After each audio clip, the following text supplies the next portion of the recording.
I Met My Monster, written by Amenda Noll, illustrated by Howard McWilliam. One night, when I reached under the bed for my truck, I found this note instead. From the office of Mr. Z. Monsters, meet here for final test. Ha!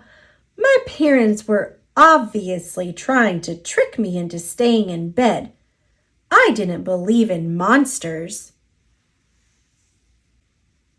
So I crumpled the paper, grabbed my truck, and zipped over to my garage. I heard some creaking and rumbling, but I wasn't scared. Our house always made noises at night. But then a voice under the bed scolded, "Stop that stomach rumbling! The child will hear you!" Voices? Stomach rumbling? If this was part of my parents' trick, it was pretty cool. I peered into the inky blackness. 5 pairs of eyes blinked back. "See? Now he knows we're here," the voice sighed. "One of you has broken monster rule number 1. Maintain the element of surprise." This is no trick, I thought. There are monsters under my bed. A long-necked yellow monster slid out, followed by 4 little monsters. "Rule number 2, the yellow one instructed. "Never block the bed. All of you, scoot over." Hey, I realized, that one must be their teacher.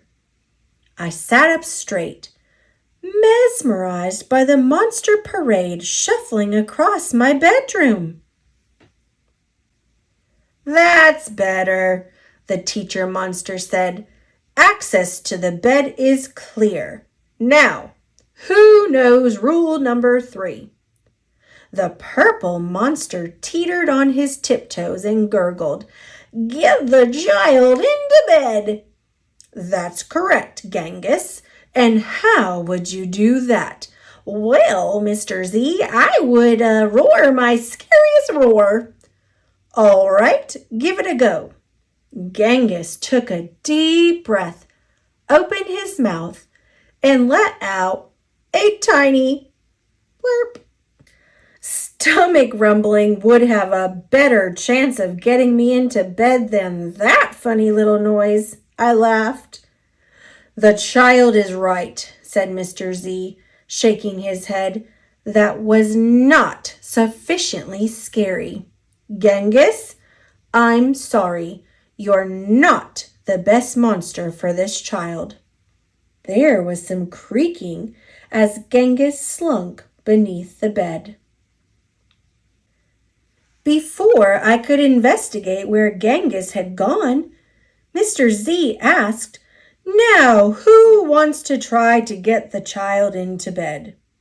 The orange monster looked at the ceiling and the red monster looked at the floor.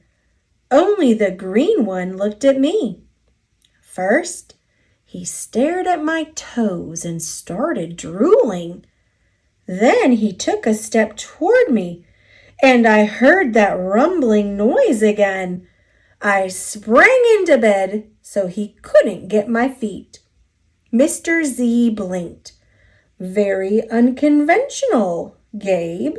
Your stomach gurgles seem to be what this child needs."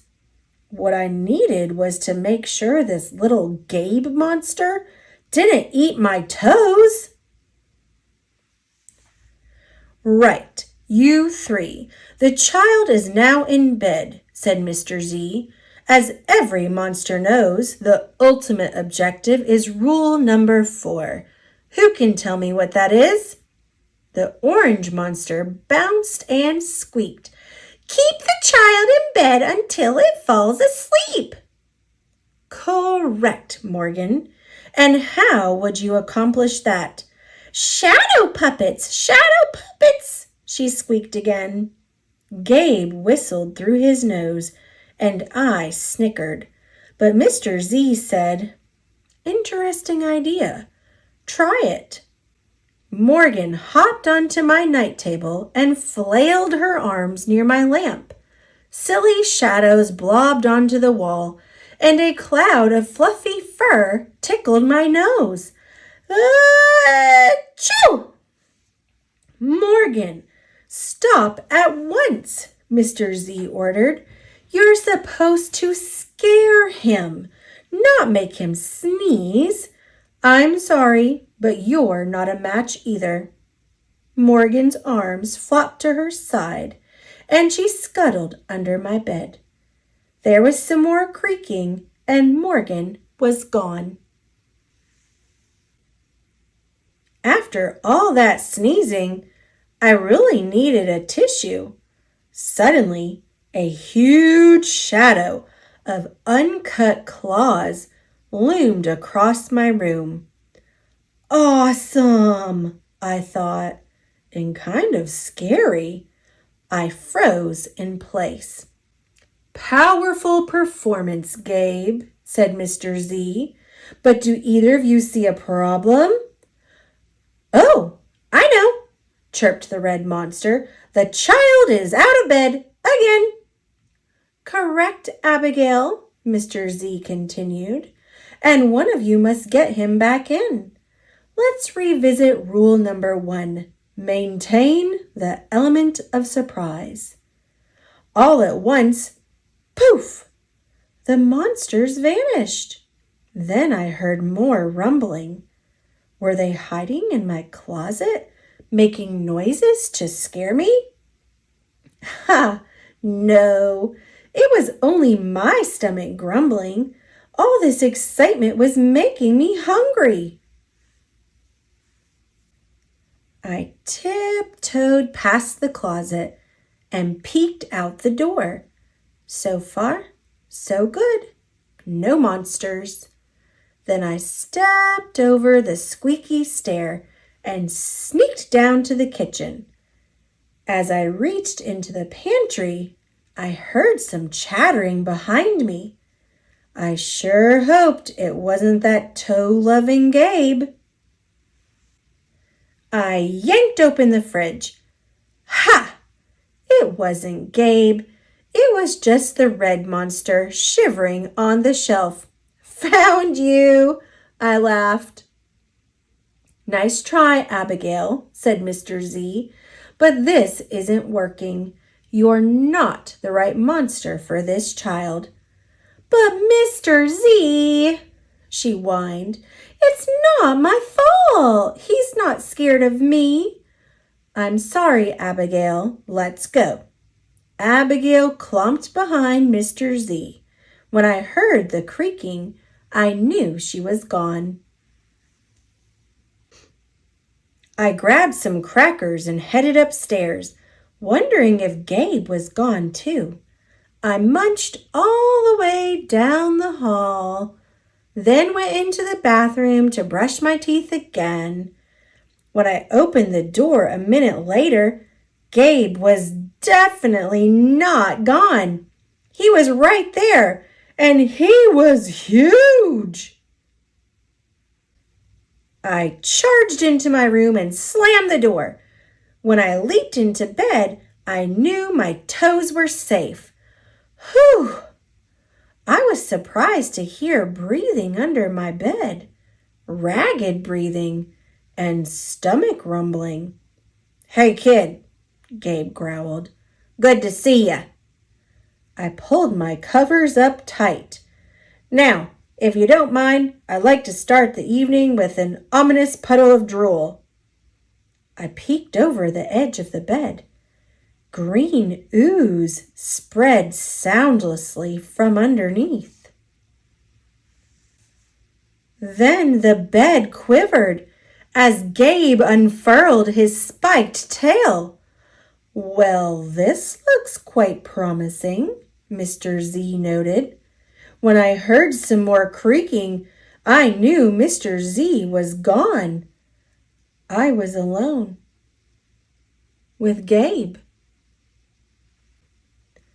Gabe loomed over my bed and began sharpening his uncut claws on my bedpost. Huh, how'd you get so big? I gasped. Rule number 5, my friend, he explained. People food makes monsters grow. So thanks for the crackers. Got any toes I can munch? I scrunched in my feet so Gabe couldn't get them. This was way better than playing with trucks. No toes tonight, but you can have this, I offered, tossing a stuffed monster off the bed. Gabe dove for it. His soft, comforting snorts filled the room as he snuffled the toy. I shivered. Kid, I think this is the beginning of a beautiful friendship. No other monsters can scare me like you, I giggled. Gabe was the monster for me. His snorts and oohs were perfect. I yawned, then shivered again. I was asleep in no time.